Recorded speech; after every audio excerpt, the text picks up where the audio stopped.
পারিবারিক বিবাদের জেরে বাবা মায়ের বিরুদ্ধে সালিশি সভা ডেকেছিল মেজো ছেলে। সেই সালিশিতে গরহাজির থাকার অপরাধে বাবা সহ দুই ছেলেকে বেধড়ক মারধরের অভিযোগ উঠল গ্রামের মোড়ল মাতব্বরদের বিরুদ্ধে। তবে শুধু মারধর করা নয়, মারধরের পর পরিবারটিকে একঘরে করে রাখার নিদান দেন গ্রামের মোড়ল মাতব্বররা। এমনই অভিযোগকে ঘিরে রীতিমতো শোরগোল পড়ল মালদার হরিশ্চন্দ্রপুর থানার সিমলা এলাকায়। ঘটনায় আক্রান্ত দুই ছেলের মধ্যে এক ছেলে বর্তমানে চিকিৎসাধীন চাচর সুপার স্পেশালিটি হাসপাতালে। তিনি সহ তার ভাইয়ের অভিযোগ, বাবা মায়ের সঙ্গে মেজো ভাইয়ের বিরোধ হয়। সে বিরোধের জেরে মেজো ভাই সালিসি ডাকে, কিন্তু মা বাবা অসুস্থ থাকার কারণে সালিসিতে গরহাজির ছিল। সে অপরাধে মেজো ভাই সহ গ্রামের মোড়ল মাতব্বররা মিলে তাদের দুই ভাই সহ বাবাকে মারধর করেন। তবে শুধু মারধর করে ক্ষান্ত থাকেনি, তারা তাদের একঘরে করে রাখার নিদান দেয়। তাই গোটা ঘটনা জানিয়ে তারা পুলিশে অভিযোগ জানিয়েছেন, সুষ্ঠু বিচার দাবি করছেন। একটা পারিবারিক সমস্যা, বাবা মা এবং আমার মেজো ভাই, এটা নিয়ে একটা ছোট একটা ঘটনা ছিল। ঘটনার পরে আমার বাবাকে মানে মারধর করেছে আমার মেজো ভাই, আর আমার ছোট ভাইকে মেরেছে। সালিসি সভাটা যখন আসলো, এবার আসার পরে রাত্রে আমার ভাই চলে গেল। আমার বাবা বলল যে দেখো, আমি ভর্তি ছিলাম, ভর্তি চলাকালীন এখনও আমি খুব অসুস্থ অবস্থায় পড়ে আছি, আমি সেখানে যেতে পারবো না।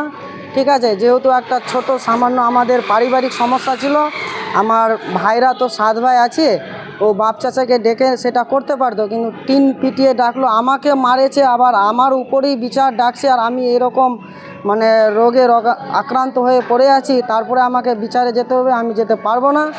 এই কারণে আমাদের গ্রামবাসী আমাদেরকে বয়কট করে দিয়েছে। বয়কটটা করেছে যে আমরা ওখানে প্রেজেন্ট হয়নি, এই কারণে আমাদেরকে বলেছে যে তোমাদেরকে বয়কট করা হলো। আমরা বাড়ি থেকে বের হতে পারছি না, আমাদের গায়ে আছে, তো ওটা গোয়ালও আসে না ধুতে, আমরা কারোর সাথে কথাবার্তা আমরা বলতে পারছি না। আমার মেজো ভাইয়ের সাথে হয়েছে, একটা ঝামেলা পেটেছিল, আর গ্রামবাসী হয়ে এখন বয়কট করে দিয়েছে আমাদেরকে। কারোর সাথে কথা বলতে পারবো না, কিছু করতে পারবো না, কারো জমিতে যেতে পারবো না, জমিতে পানি দিচ্ছে, মাগনাতে জল দিচ্ছে না, আমরা এখন নাথিন অবস্থায়, আমরা কিছুই করতে পারছি না।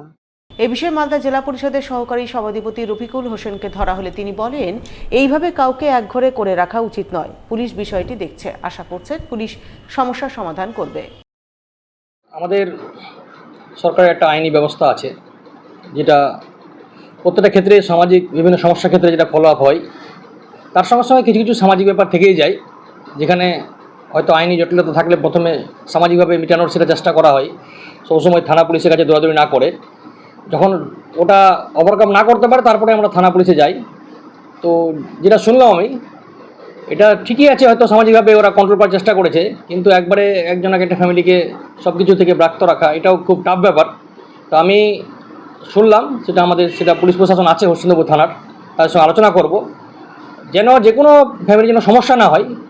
সমস্যা থাকলে সেই সমস্যার জটিলতা যদি সামাজিকভাবে কাটিয়ে না উঠতে পারে, তারা পুলিশের কাছে দ্বারস্থ হতে পারে, এবং এটাই কাম্য। পুলিশ প্রশাসন আছে, ওনারা দেখছে। এবার মালদা জেলা জুড়ে চলা রক্ত সংকট মোকাবিলায় এগিয়ে এলো মালদা কলেজ। মালদা কলেজের এনএসএস ইউনিট, এনসিসি ইউনিট এবং স্টুডেন্ট কাউন্সিলের যৌথ উদ্যোগে এক রক্তদান শিবির হয়ে গেল বৃহস্পতিবার। বাড়িয়ে দাও তোমার হাত এবং সেন্ট জন অ্যাম্বুলেন্স নামে 2 স্বেচ্ছাসেবী সংস্থার সহযোগিতায় এদিন এই শিবির অনুষ্ঠিত হয় মালদা কলেজ প্রাঙ্গণে। উপস্থিত ছিলেন ইংরেজবাজার পৌরসভার চেয়ারম্যান কৃষ্ণেন্দু চৌধুরী, মালদা কলেজের অধ্যক্ষ ডক্টর মানস কুমার বৈদ্য, কাউন্সিলর শুভময় বসু, জেলা রক্তদান শিবিরের আহ্বায়ক অনিল কুমার সাহা সহ আরও অনেকেই। শুরুতেই রক্তদান করে রক্তদান শিবিরের আনুষ্ঠানিক সূচনা করেন মালদা কলেজের অধ্যক্ষ ডক্টর মানস কুমার বৈদ্য। এরপর এক এক করে মালদা কলেজের বর্তমান ও প্রাক্তন ছাত্রছাত্রীরা যেমন রক্তদান করেন, তেমনি রক্তদানে এগিয়ে আসেন কলেজের অধ্যাপক অধ্যাপিকারাও। সকলে মিলে রক্তদান করেন কার্যত উৎসবের মেজাজে। আজ মালদা কলেজ স্টুডেন্টস ইউনিয়ন এবং এনসিসি এবং এনএসএসের উদ্যোগে যৌথ উদ্যোগে ব্লাড ডোনেশন ক্যাম্পের আমরা আয়োজন করেছি। এই ব্লাড ডোনেশন ক্যাম্পে আনুমানিক 200 সংখ্যক ছাত্রছাত্রী এবং শিক্ষক রক্তদানের মাধ্যমে আজকে আমরা ব্লাড ডোনেশন ক্যাম্পটা করছি। আমাদের একটাই বার্তা যে এই রক্ত সংকটের সময় ছাত্রছাত্রীরা যেমন এগিয়ে এসে রক্তদানের মাধ্যমে যেমন ব্লাড ব্যাংকে রক্তশূন্যতা পূরণ করছে, আমরা চাই জনসাধারণ এবং বিভিন্ন ক্লাব সংগঠন যেগুলো আছে তারাও যেন দায়িত্ব নিয়ে যেন রক্ত শূন্যতাকে পূরণ করে। এনসিসি প্রফেসর আর আদার সবাই মিলে রক্তদান দান করার উদ্যোগটাকে বাহবা দিচ্ছেন, নিজেরাও দান করছেন। খুবই ভালো উদ্যোগ। শুধু পড়াশোনা করলে হবে না, সামাজিক কাজও করতে হবে। আমরা ওনাদের আহ্বান করলাম শহর পরিষ্কার করার জন্য, শহরটাকে ক্লিন করার জন্য, ডেঙ্গু না হয় তার জন্য আমরা আহ্বান জানালাম। বর্তমানে মালদা জেলা জুড়ে চলছে গ্রীষ্মকালীন তীব্র রক্ত সংকট। তাই এই সংকট মোকাবিলা করে মুমূর্ষু রোগীদের প্রাণ বাঁচাতে গেলেন পশ্চিমবঙ্গ রাজ্য সরকারি কর্মচারী ফেডারেশন নেতৃত্ব। আয়োজন করলেন এক রক্তদান শিবির। বৃহস্পতিবার রক্তদান শিবির অনুষ্ঠিত হল কালিয়াচক 2 নম্বর ব্লকের বাঙ্গিটোলা গ্রামীণ হাসপাতালে কমিউনিটি হলে। উপস্থিত ছিলেন রাজ্যের মন্ত্রী সাবিনা ইয়াসমিন, কালিয়াচক 2 নম্বর ব্লক স্বাস্থ্য আধিকারিক ডক্টর কৌশিক মিস্ত্রি, পশ্চিমবঙ্গ রাজ্য সরকারি কর্মচারী ফেডারেশনের জেলা সভাপতি চিরঞ্জীবী মিশ্র সহ অন্যান্যরা। তাদের উপস্থিতিতে এদিন পশ্চিমবঙ্গ রাজ্য সরকারি কর্মচারী ফেডারেশনের কালিয়াচক 2 নম্বর ব্লক কমিটির সদস্যরা রক্তদান করেন বলে জানা গেছে।